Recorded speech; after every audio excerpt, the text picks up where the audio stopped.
امیدوار هستم که وعده صادق دیگری برای خونخواهی این مجاهد شهید اتفاق بیفته و ما لحظه شماری میکنیم برای خونخواهی این شهید عزیز و والا مقام.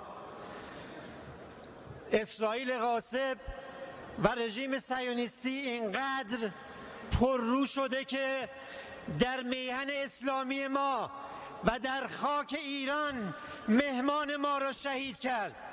ما به کشته شدن کمتر از نتانیاهو راضی نمیشیم.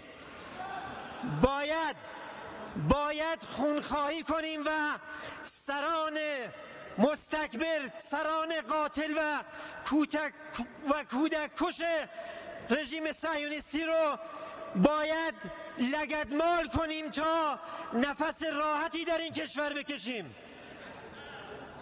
ما لحظه شماری میکنیم برای این اتفاق و ما آماده ایم هر یک از ما مجلسیان در صف اول انتحار برای این موضوع باشیم.